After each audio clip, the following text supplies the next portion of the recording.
সমাজ পরিবর্তনের জন্যে তাসকিয়া বা আত্মশুদ্ধির গুরুত্ব।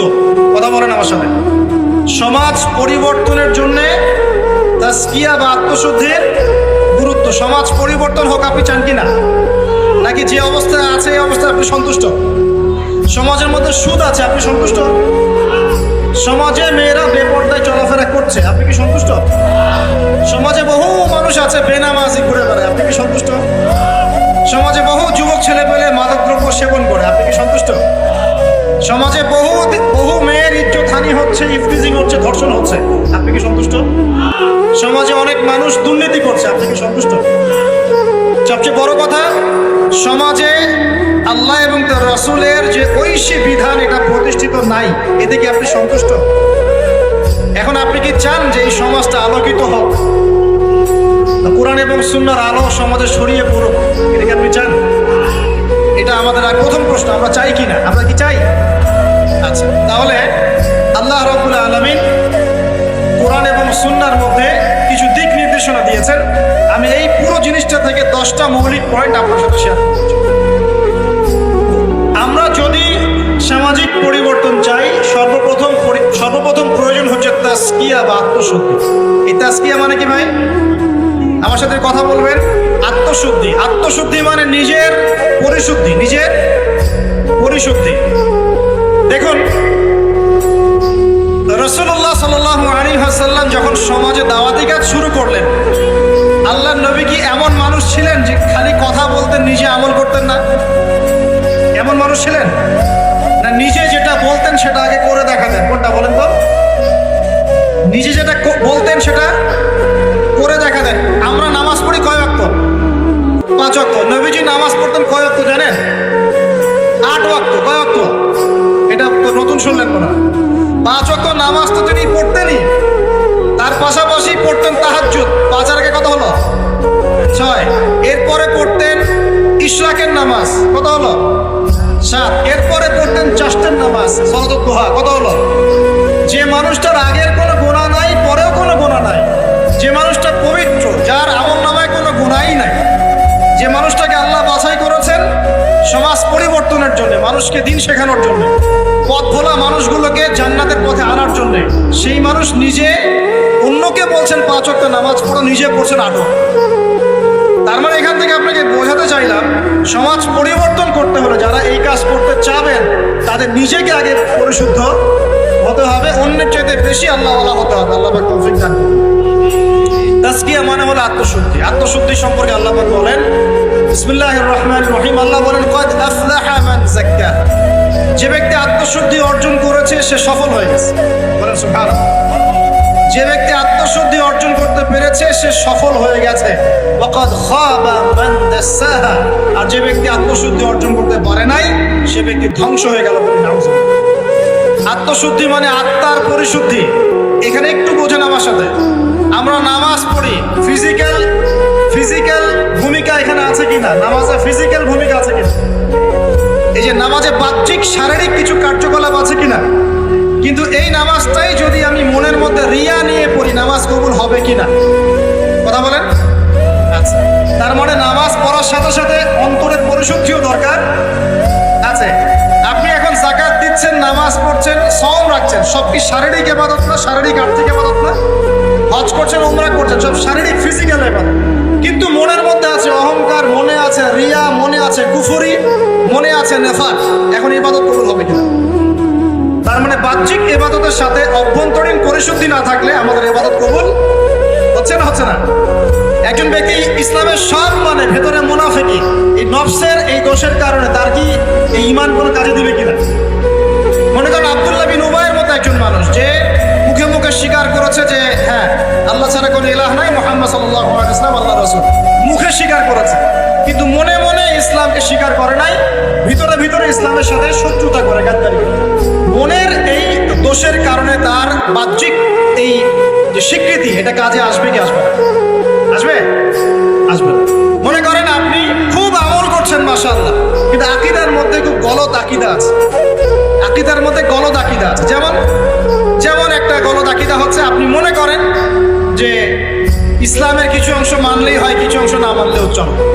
ইসলামের বিধান ওই যুগে চলতো, এই যুগে চলে না। ইসলামের কিছু বিধান আছে যেগুলো এখন পালন করা যায় না, আগে যেত। আকীদায় গলত। কেউ যদি মনে করে যে তাকদীর বা ভাগ্য বলতে কিচ্ছু নাই, আমি যা করব তাই পাবো, কেউ যদি মনে করে যে আল্লাহ রাব্বুল আলামিনের জাত এবং সিফতগুলো এইগুলা মানার দরকার নাই, শুধু আল্লাহকে রব হিসেবে মানলেই হয়, মানে এরকম অনেক গলত আকীদা আছে। কিন্তু এটা নিয়ে আলাদা লেকচার দেওয়া যায়। এখন ইবাদতের আমল সে করছে ঠিকই, কিন্তু আকীদার মধ্যে গলত বিশ্বাস আছে। এখন তার ইবাদত কবুল হবে কিনা কথা বলেন? হবে না। একজন ব্যক্তি মনে করেন সুন্নতের উপর আমল করছে, কিন্তু মুহাম্মদ সাল্লাল্লাহু আলাইহি ওয়াসাল্লামের শানে এবং তার অবমাননায় তার অন্তর কলিজা কাঁপে না। কথা বুঝতে পারছেন কি? সুন্নাহর উপর আমল করছে ঠিকই, কিন্তু মুহাম্মদ সাল্লাল্লাহু আলাইহি ওয়াসাল্লামের মহব্বত ভালোবাসা তার ভিতরে নাই। ইবাদত কবুল কতটুকু হবে চিন্তা করুন। এই যে ভিতরের বিষয়গুলা, অন্তরের সাথে সম্পৃক্ত বিষয়, ভিতরের আকীদা, ভিতরের মহব্বত, আল্লাহর প্রতি ভয়, আল্লাহর প্রতি একটা ইহসান, মনটাকে রিয়া মুক্ত করা, অহংকার মুক্ত করা, হ্যাঁ, অন্যের প্রতি বিদ্বেষ মুক্ত করা, তারপরে কুফর নেফাক এগুলো মুক্ত করা, এই যে অন্তরের সাথে সম্পৃক্ত বিষয়গুলোই এই তাজকিয়া বা আত্মশুদ্ধির মৌলিক বিষয়। আমার কথা কি বুঝতে পারছেন? এখন কিভাবে এটাকে পরিশুদ্ধ করব? বিশ্বাস করেন, ভিতরটা যদি পবিত্র থাকে, বাহিরের ইবাদত অল্প হলেও জান্নাতে যাবেন। ভিতরের বিষয় যদি পবিত্র থাকে, বাহিরের আমল যদি কমও হয়, ইনশাল্লাহ আপনি জান্নাতে যাবেন। বিশ্বাস করছেন না? এক ব্যক্তির কথা শোনাই তাহলে বুঝবেন। এক ব্যক্তি বনু ইসরাইলের, সে এত বেশি পাপ করেছিল যে তার সন্তানদেরকে বলেছে আমার মৃত্যুর পরে আমার লাশটাকে পুড়িয়ে ফেলবে, ছাইগুলো অর্ধেক বাতাসে ভাসিয়ে দিবে, অর্ধেক ছাই সমুদ্রে ভাসিয়ে দিবে। ঠিক আছে, এটা তো হাদিস আপনারা জানেন, ওলামায়ে কেরাম যারা আছে। এখন সন্তানরা তাই করেছিল। আল্লাহ পাক তাকে আবার জীবিত করে বলেছেন যে কেন এই কাজ করেছিলাম? সে বলেছে মিন খাশিয়াতিকা ইয়া রাব্বি, আল্লাহ তোমার ভয়ে কাজ করেছি। ওয়া আনতা আ'লামু মিন্নি, আপনি আমার চেয়ে ভালো জানেন যে আমি আপনার ভয়ে করেছি না অন্য কোনো কারণে করেছি। আল্লাহ পাকের ভয়ে সে এমন একটা কাজ করেছে যে কাজটা কিন্তু মনে হচ্ছে কুফরি, কারণ সে মনে করছে আল্লাহ তাকে আবার পুনরুত্থিত করতে পারবে না। তাই সন্তানটাকে বলছে আমাকে পুড়িয়ে ছাইটাই ভাসিয়ে দিস। আল্লাহ পাক বলছেন কেন করেছো? সে বলছে তোমার ভয়, আল্লাহ তোমার ভয় করেছে। আল্লাহ পাক তাকে বললেন তুমি যদি আমার ভয়েই করে থাকো, আর হ্যাঁ তুমি আমার ভয়েই করেছিলে, আজকে আমি তোমাকে মাফ করে দিলাম। যাও। সেই ব্যক্তি বলেছিল আমার চেয়ে বড় পাপ কেউ করে নাই, আল্লাহ যদি আমাকে ধরতে পারে তাহলে খবর আছে। তার মানে তার ধারণা আল্লাহ তাকে ধরতে পারবে না, এটা কিন্তু কুফরি আকীদা। তারপরে আল্লাহ পাক তাকে কিন্তু মাফ করলেন। কেন?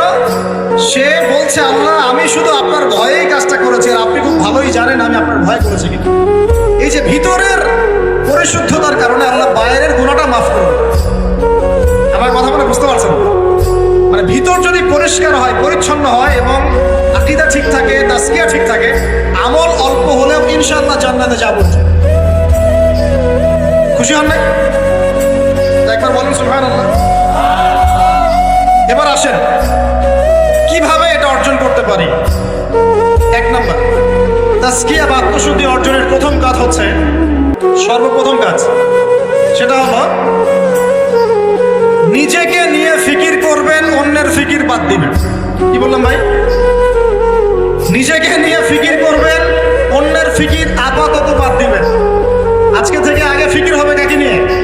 নিজেকে নিয়ে। আমি দলিল দিচ্ছি, এমনি কথা বলছি। আল্লাহ পাক বলছে সূরা মাইদা আয়াত নাম্বার 105, সূরা মাইদা আয়াত নাম্বার 105, আল্লাহ পাক বলেন ইয়া আইয়ুহাল্লাযীনা আমানু, হে মুমিনগণ, আলাইকুম আনফুসাকুম লা ইয়াদুররু মান দাল্লা ইন ইহতাদাইতুম ইলাল্লাহি মারজিউকুম জামিআন ফায়ুনাব্বিউকুম বিমা কুনতুম তা'মালুন। আল্লাহ পাক বলেন হে মুমিনগণ, হে তোমরা যারা ঈমান এনেছো, আলাইকুম আনফুসাকুম, আগে তোমরা নিজেরা নিজেদের নফসের খবর নাও। কি বলেন আল্লাহ পাক? নিজেরা নিজেদের নফসের খবর নাও। লা ইয়াদুররু মান দাল্লা ইন ইহতাদাইতুম, কেউ যদি পথভ্রষ্ট হয়ে যায় এতে তোমার কোনো ক্ষতি নাই, আগে নিজের খবর নাও, নিজের নফসের। তাহলে প্রথম কাজ কি ভাই? আমার সাথে বলেন। এবার নিজের নফসের একটু খবর নেই ভাই, আমার সাথে বলেন দেখি কার কার বয়স এখানে 20 বছর ক্রস করেছে? হাত তোলেন, হাত নামান। এবার কার কার বয়স 30 বছর ক্রস করেছে? কার কার বয়স 40-50 ক্রস করেছে? আচ্ছা এবার হাত নামান। এবার আজকে বাসায় গিয়ে ঠান্ডা মাথায় আমার এই কথাটা শুনুন। জাতান ভাই ঢাকা থেকে 6 ঘন্টা জার্নি করে আসছিল, আইসা আমার এই কথাটা বইলা গেছে। কি বলছে? এই যে 30 বছর 20 বছর 40 50 বছর আপনার জীবন থেকে চলে গেছে, একটু চোখ বন্ধ করে আজকে বাসায় গিয়ে আপনি চিন্তা করবেন নিজের নফসের খবর কিভাবে নেবেন সেটা বলছে। চিন্তা করবেন যে এই 40 বছরে 30 বছরে আপনি 30 দিন জামাতের সাথে নামাজ পড়েছেন কিনা। মনে করলেন? আত্মশুদ্ধি এবং আত্মসমালোচনা এভাবেই করতে হবে। চিন্তা করবেন 30টা রোজা যে আমার জীবনে চলে গেল, আমি সব বছর প্রত্যেকটা রোজা রেখেছিলাম কি? চিন্তা করবেন এই 30 বছরে আপনি বেশি না ভাই 30টা সূরা পড়েছেন কিনা, 30 দিন কোরআন নিয়ে বসেছেন কিনা, 30টা আয়াত আপনি মুখস্থ করেছেন কিনা। 30টা আয়াত, মাত্র 30টা আয়াত, যেমন আলহামদুলিল্লাহি রাব্বিল আলামিন আর রহমানির রহিম মালিকি ইয়াউমিদ্দিন, এভাবে 30টা আয়াত আপনি মুখস্থ করেছেন, মাত্র 30টা। চিন্তা করবেন ঠান্ডা মাথায় 30টা হাদিস নবীজির পড়েছিলেন কিনা, 30 দিন দান সৎকা করেছেন কিনা, মানুষকে সৎ কাজে আদেশ করেছেন কিনা, একটু আল্লাহর রাস্তায় সময় দিয়েছিলেন কিনা, মানুষকে অসৎ কাজে বাধা দিয়েছিলেন কিনা, দিন প্রচারের জন্য কিছু একটা করেছিলেন কিনা, একটা বই লিখেছিলেন কিনা, একটা লেকচার দিয়েছিলেন কিনা, মিম্বরে দাঁড়িয়ে একটা খুতবা দিয়েছিলেন কিনা, একটা হালাকায় বসে মানুষকে কিছু ভালো নসিহত করেছিলেন কিনা, মিসকিনকে খাইয়েছিলেন কিনা, এতিমখানায় 30টা টাকা দান করেছিলেন কিনা, মসজিদ মাদ্রাসায় দিনের খেদমতের জন্য কিছু করেছিলেন কিনা। এই ফিকিরটা ভাই করা যাবে কি বাসায় গিয়ে? আমি জানি হয়তোবা আল্লাহ না করুক, কিন্তু হয়তোবা বেশিরভাগ মানুষের উত্তর আসবে কি হ্যাঁ না না। এখন আমাকে বলেন সমাজ পরিবর্তন হবে কিভাবে বলেন? এই মানুষগুলোকে দিয়ে, এই অবস্থার এই মানুষগুলোকে দিয়ে? আপনার তাই মনে হয়? দেখেন ভাই, একটা কথা আমি আপনাকে বলে যাই যে আমরা জীবন পেয়েছি একটা কথা ভাই, এরপর কোনো চান্স আসবে না। কথা সত্য না? এবং আমরা থাকতে চাই জান্নাতে। কোথায়? আমরা কোথায় যেতে চাই ভাই? এবার একটু আমার সাথে বলেন দেখি, সত্যি কি আপনার মনে হয়, সত্যি কি আমার আপনার মনে হয় যেভাবে জীবন যাপন করছি আমরা, এতে আমরা জান্নাতে যাব? অনেস্টলি কি আপনি বুকে হাত দিয়ে বলেন তো, আপনার কি সত্যি মনে হয় এই জীবন যাপনের মধ্য দিয়ে আমরা সত্যি জান্নাতে যেতে পারবো? ছেলেপেলে কিশোর গ্যাংয়ে যোগ দিচ্ছে, ছেলেপেলে টিকটক প্রজন্ম হয়ে গেছে, ছেলেপেলে মেয়েদের পিছনে আড্ডাবাজি করে টাঙ্কি মেরে বেড়ায়, ছেলেপেলে মেয়েদের সাথে ওপেন জেনা করছে, মেয়েরাও জেনা করছে। কিছু কিছু বদ মেয়ের স্বভাব এমন, সে চাচ্ছে যেন তার সাথে জেনা করা হোক। চুল খুলে নগ্ন হয়ে রাস্তাঘাটে ঘুরে বেড়াচ্ছে। বাড়ির মেয়েরা পর্দা করছে না, মা পর্দা করছে না, বোন পর্দা করছে না, স্ত্রী পর্দা করছে না। দিব্যি বাসায় সুদের টাকা ঢুকছে, হারামের টাকা ঢুকছে, দুর্নীতির টাকা ঢুকছে, ঘুষের টাকা ঢুকছে। সত্যি মনে হয় যে এইভাবে আমল করে আমরা জান্নাতে যেতে পারবো? অথচ আল্লাহ সৃষ্টি করেছেন আমাদেরকে তার ইবাদত করার জন্যে। এই দুনিয়ার জীবনের সংক্ষিপ্ত হায়াত দিয়েছেন, মৌতের পর হয় জান্নাত, তাহলে জান্নাত, আর কোনো বিকল্প অপশন নেই। তাহলে ভাই আত্মশুদ্ধির দরকার নাই? তাহলে আজকে বাসায় গিয়ে এই ফিকিরটা করা যাবে? আমিও করবো ইনশাল্লাহ, আপনিও করেন, আমি নিজেও করবো ইনশাল্লাহ, আপনিও করবেন যে এই 30-40 বছর আমরা করলামটা কি। পারা যাবে ইনশাল্লাহ ভাই? এই চিন্তা যদি আপনার রাতের ঘুমটা আজকে হারাম করে ফেলায়, কালকে থেকে ইনশাল্লাহ এই ছেলেগুলোকে দিয়ে সমাজ সংস্কার হবে, ইসলাম প্রতিষ্ঠা হবে ইনশাল্লাহ। কি যুবক ভাইরা, হবে না ইনশাল্লাহ? আল্লাহ বা কবুল করুন, বলি আমিন। 1 নাম্বার, নিজের চরকায় তেল দেওয়া। অন্যের কথা পরে কে কি করে, নামাজ পড়ে কিনা, কে কি বলে লেকচারে, কার কি সমালোচনা করা যায়, সব বাদ। আগে নিজের চিন্তা করবো। আলাইকুম আনফুসাকুম, নিজের নফসের খবর নাও বাস। এখন দেখলাম নিজের নফসের খবর ভালো না, তাহলে কি করণীয়? করণীয় হচ্ছে এই ফজরের ওয়াক্ত থেকে শুরু হবে। কালকের অপেক্ষা করবো না, ফজরের ওয়াক্ত থেকে শুরু হবে। আমরা উঠবো তাহাজ্জুদে ইনশাআল্লাহ, রাজি আছি? সুন্দর মতো ওযু করবো ইনশাআল্লাহ, ওযু করে কমপক্ষে 2 রাকাত নামাজ পড়বো ইনশাআল্লাহ। পরে আল্লাহর কাছে চোখের পানি ছেড়ে দিব, দিয়ে বলবো আল্লাহ সারা জীবন যা করেছে আল্লাহ তুমি মাফ করো। কি আমিন বলেন? আরে আজীব এলাকায় আসলাম রে ভাই, আপনাদের কোনো জাজবা নাই নাকি, চেতনা নাই নাকি? আমিন বলেন, আল্লাহ মাফ করে দেন। এখন তো দোয়া কবুলের সময়, এখন যে দোয়া করবেন কবুল হবে ইনশাআল্লাহ, বিশ্বাস করছেন না? আমরা দোয়া করি অবিবাহিত যুবকদের আল্লাহ বিয়ের ব্যবস্থা করে দাও। শাবাশ। আমরা দোয়া করি যে বেকার যুবক যারা তাদেরকে আল্লাহ রিজিকের ব্যবস্থা করে দাও। আল্লাহ যেসব মেয়ে দিনী বোনদের বিয়ে শাদী হচ্ছে না তাদেরও বিয়ের ব্যবস্থা করে দাও। আল্লাহ পাক যুবক ভাইদেরকে দ্বীনের জ্ঞান অর্জনের তৌফিক দান করুন। সামনে হজের মৌসুম আসতেছে, অনেকে হজে যাবে ইনশাআল্লাহ, আমাদেরকেও যাওয়ার তৌফিক আল্লাহ দান করুন। আল্লাহ রাব্বুল আলামিন আমাদের যুবক ভাইদেরকে আগামী দিনে বাংলার জমিনে দ্বীন কায়েমের জন্য কবুল করেন। আমিন। উলামায়ে কেরামের মধ্যে আল্লাহ মহব্বত বাড়ায় দেন। দলে দলে বিভক্তিগুলো বন্ধ করেন। দলে দলে বিভক্তি শুনলে আমার গা জ্বলা শুরু করে। এই জন্য অনেকে আমাকে একটু রাগ করেন আমার সাথে, এসে আমার সাথে দলীয় পরিচয় দিবেন না, আমি অমুক দল করি তমুক দল করি। দলে দলে তা বিভক্ত করে উম্মাটাকে বিভক্ত করে রেখে দিয়েছে নাকি, হাজার হাজার ফেরকায় বিভক্ত করে রেখে দিয়েছে। কারোর সাথে কারো ভালো সম্পর্ক নাই, কিন্তু মুখে কিন্তু বলে যে আমরা সবাই এক, কিন্তু আদতে সেটা নাই। মনের ভিতরে যে কি পরিমাণ হিংসা আর বিদ্বেষ, সেটা তো মাঠে যারা চলাফেরা করে তারাই বুঝতে। বিভক্তিগুলো খুব ভালো জিনিস। হ্যাঁ, আপনি একটা মানে ফাউন্ডেশন করছেন বা অ্যাসোসিয়েশন করছেন বা পলিটিক্যাল একটা দল করেন, ইটস ওকে, এটা মানুষ করতে পারে। তাই বলে অন্যদের সাথে কি হিংসা বিদ্বেষ পোষণ করে বিভক্তি বাড়াতে হবে? সবার সাথে একটা হৃদ্যতাপূর্ণ সম্পর্ক রাখা যায় না? হ্যাঁ, আমিও মাশাআল্লাহ দিনের কাজ করছি, ওই ভাইও করছে মাশাআল্লাহ, আলহামদুলিল্লাহ। তার দ্বারা কিছু খেদমত হচ্ছে, আমার দ্বারা হচ্ছে, তার দ্বারা হচ্ছে। ইনশাআল্লাহ একদিন যখন আল্লাহ পাকের পক্ষ থেকে মনোনীত কোনো নেতা আসবে, তখন সবাইকে ঐক্যবদ্ধ করবে ইনশাআল্লাহ। আল্লাহ পাক সেই নেতৃত্ব নিয়ে আসুন বলি আমিন। দোয়া করা যায় না? আল্লাহ পাক নিয়ে আসবেন ইনশাআল্লাহ। আর যদি দেখি যে আসছেই না, তাহলে নেতা হইতে হবে। যখন মাঠে নেতা নাই, তখন নেতা হতে হবে। নেতা হওয়ার আপনারা যোগ্যতা অর্জন করেন, পড়াশোনা করেন। কোরআনে কিন্তু নেতৃত্বের দুইটা বৈশিষ্ট্য বলা আছে। কয়টা ভাই? তালুতের কথা মনে আছে? তালুত আর জালুত সূরা, কোন সূরা আছে বলেন? কেউ বলতে পারবে? এই যুবক ছেলেটা বলো, কোন সূরা আছে? মাশাআল্লাহ, সূরা বাকারায়।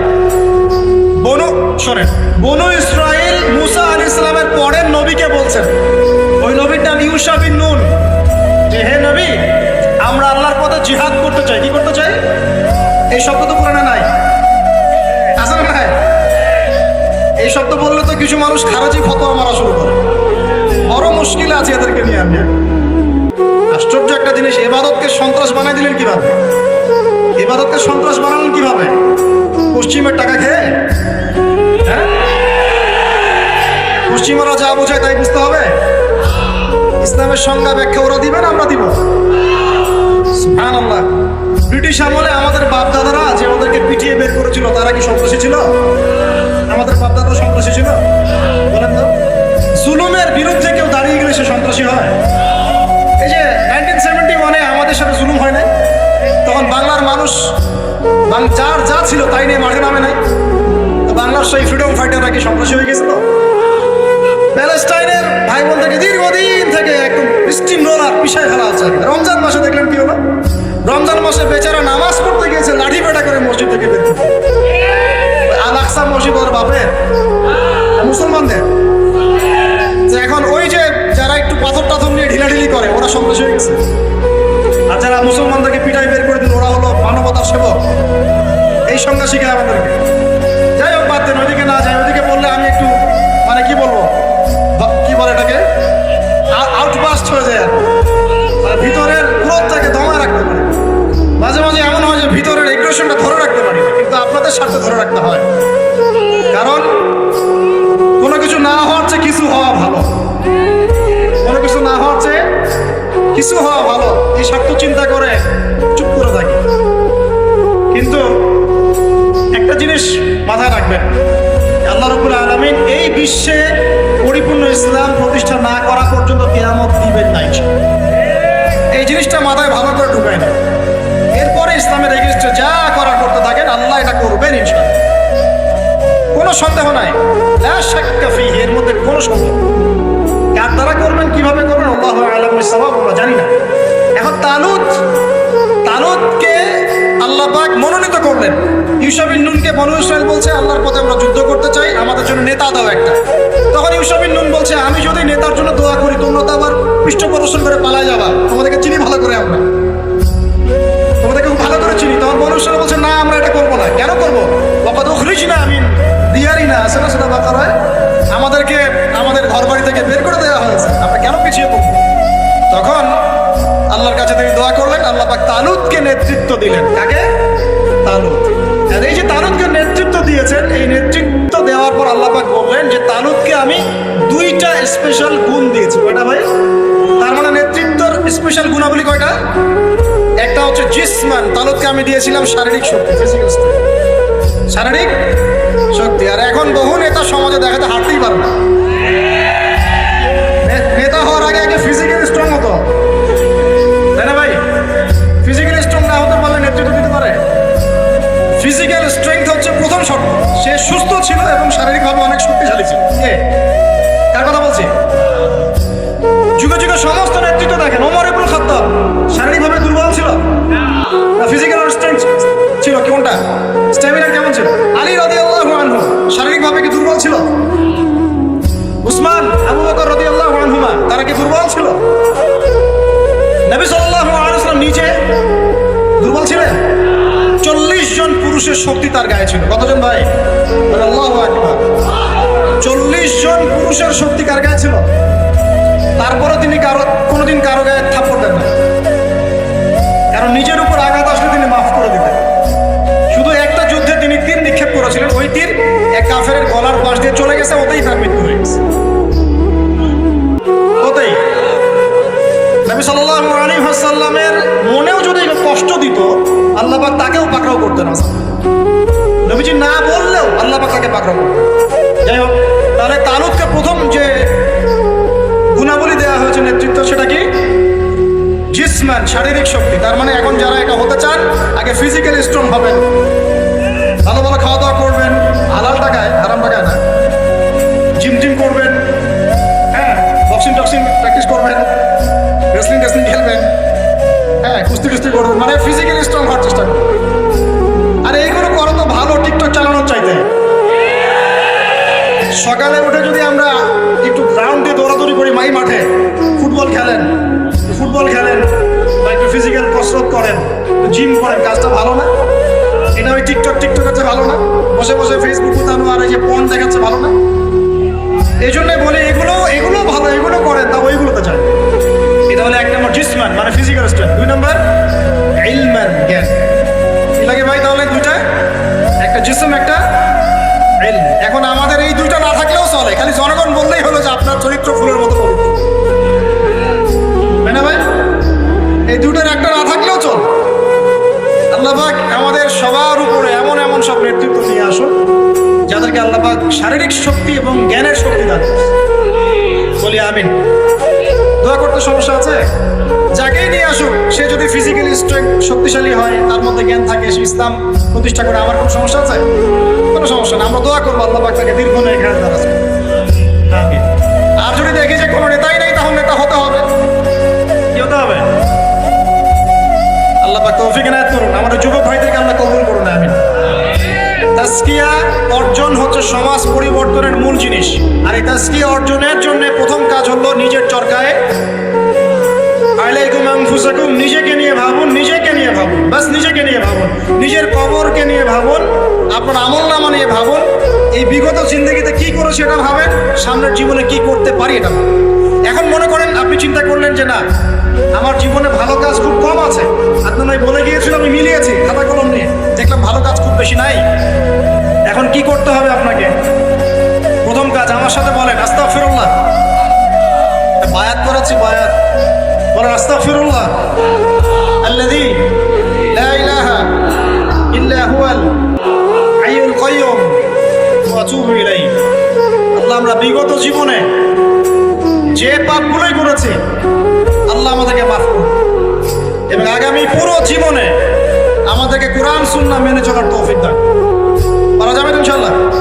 এখন থেকে আর 5 ওয়াক্ত নামাজ ছাড়বো না ইনশাআল্লাহ। রাজি আছি?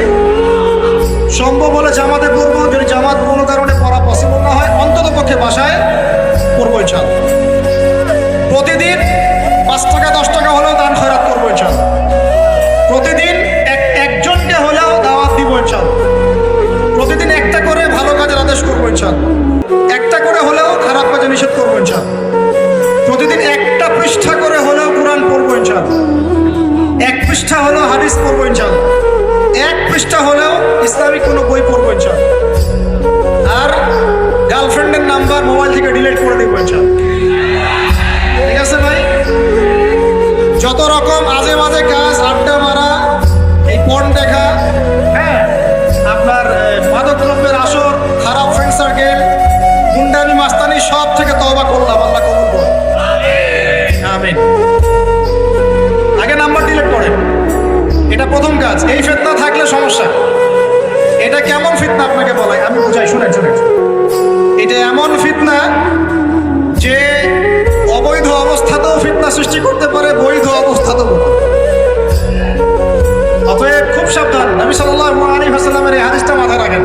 নবীজি বলেছেন, আমি, শোনেন ভাই, আমি পুরুষদের জন্য নারীদের চাইতে ভয়ঙ্কর কোনো ফিতনা রেখে যাচ্ছি না। ব্যাস, এখন কি করবেন? কলেজের সামনে দাঁড়া থাকবেন? আমি পুরুষদের জন্য নারীদের চাইতে ভয়ঙ্কর কোনো ফিতনা রেখে গেলাম না। কে বলেছেন? কে বলেছেন? আমি কি তার চেয়ে ভালো সমাজ বুঝবো? অতএব আমার পরামর্শ ভাই, ভালো কাজে ব্যস্ত থাকেন, নিজের আমল নামা গোছান, পাপ ছেড়ে দেন, ভালো কাজে এবং দিনই কাজে মেহনতের সাথে থাকেন। সামর্থ্য হয়ে গেলে বিয়ে শাদী করে নেন। সামর্থ্য হয়ে গেলে বিয়ে শাদী করে নেন। একটা করবেন, একটা ভাই। অনেক আলেম এখন অনেক কথাই বলছে, ঠিক আছে? আমি পরামর্শ দিচ্ছি, একটাই কইরেন, একটাই। এখানে একটা আবেগী কথা বলি, আবেগী কথাটা শোনেন। যদি প্রথমত আপনি রিজিকের সোর্স তালাশ করবেন, এরপর আল্লাহর কাছে সেজদায় কান্নাকাটি করবেন, আল্লাহকে বলবেন, আল্লাহ আমার জন্য উপযুক্ত, যে আমার জীবনে আসলে দুনিয়া আখিরাত দুটোই সুন্দর হয়ে যাবে। আল্লাহ এমন কোন মেয়ে বা স্ত্রী আল্লাহ তুমি আমার জীবনে এনে দাও, এই দোয়া আল্লাহর কাছে করো। এরপর যখন পাত্রী যদি পছন্দ হয়ে যায়, যে না সব দিক থেকে মাশাআল্লাহ তাকে পারফেক্ট মনে হচ্ছে, আপনি যদি মন থেকে তাকে ভালোবাসা শুরু করেন, ডানেও দেখবেন না আর বামেও দেখবেন, ব্যাস তাকে নিয়ে জীবন কাটিয়ে দেবেন। পারা যাবে ইনশাআল্লাহ। এখনকার সমাজে এটা একটা সমস্যা, কেউ কাউকে নিয়ে সন্তুষ্ট থাকতে পারছে না। স্বামী স্ত্রীকে নিয়ে না, স্ত্রী স্বামীকে নিয়ে। এই সমস্যাটা দূর হবে এভাবে। আর মনে রাখবেন, এটা সাহাবীদের যুগ নয়। এটা কাদের যুগ নয়? আপনিও সাহাবী নন, আপনার স্ত্রীও কিন্তু মহিলা সাহাবী নন। আপনিও সাহাবী নন, আপনিও তাবেঈ নন, আপনিও আইম্মায়ে কেরামের যুগের মানুষ নন, আর আপনার স্ত্রীও তাদের মতো নন। অতএব আমার আপনার মধ্যে যেমন 1000টা ত্রুটি থাকতে পারে, তার মধ্যেও থাকবে। অতএব এটাকে একটু সবরের সাথে মার্জনা করে করে চলতে হবে। আল্লাহ পাক তৌফিক দান। তবে এক পর্যায়ে যদি এমন দেখা যায় যে এই ফিতনার কারণে আপনি দিন থেকে বিচ্যুত হয়ে যাচ্ছেন, তখন আপনি দিনকে বেছে নেবেন, ফিতনাকে বেছে নেবেন। কথা বুঝতে পারছেন ভাই? আল্লাহ তৌফিক দান করুন। এগুলো গোল্ডেন নসিহত, এগুলো ওঠেন বসেন করে আপনি শুনতে পারবেন না। এগুলো লাভঝাপ মার্শাল আর্ট জিকির হয়, মার্শাল আর্ট। স্টেজের মাঠে কুম্ফু কেরাত খেলা হয়, সুবহানাল্লাহ, কি যে হয়, কত কি যে হয়। কতগুলোকে দেখেছি আমি ওয়াজ মাহফিলের সিজনে বাস ধরেও ঝোলাঝুলি শুরু করছে। জানি না এগুলো কোথায় পাইছে, আল্লাহ ভালো জানেন। আল্লাহ রাব্বুল আলামিন এটা কেন আমি বলি, সম্ভবত এখানে জিনের আসর হয়। কিসের হয়? সম্ভবত জিন বলতে কিন্তু কিছু আছে, আপনি জানেন কিনা? মানুষের উপর ভর করে, কিন্তু জিন কিন্তু মানুষের উপর ভর করতে পারে, আর মেয়েদের উপর বেশি ভর করে। যারা বেপরদায় বাইরে যায়, এইসব মেয়ের উপর জিন বেশি ভর করে। তো এইগুলো থেকে বাঁচার জন্য দৈনন্দিন জিকির আজগার করতে হয়। সকাল সন্ধ্যায় অনেক জিকির আজগার, মাসনুন দোয়া কালাম আছে, এগুলো করতে হয়। যেমন আয়াতুল কুরসি জানা আছে তো? আলহামদুলিল্লাহ। আয়াতুল কুরসি পড়লে শয়তান কাছে আসবে না ইনশাআল্লাহ। সূরা ফালাক নাস ইখলাস জানা আছে তো? সকাল সন্ধ্যায় 3 বার করে ইনশাআল্লাহ। সূরা বাকারার শেষের 2 আয়াত জানা আছে? রাত্রেবেলা একবার। প্রেসক্রিপশন দিচ্ছি, বিনা হাদিয়াতে প্রেসক্রিপশন দিচ্ছি। এগুলো কবিরাজের কাছে নিতে গেলে ও তো হাদিয়া নেবে।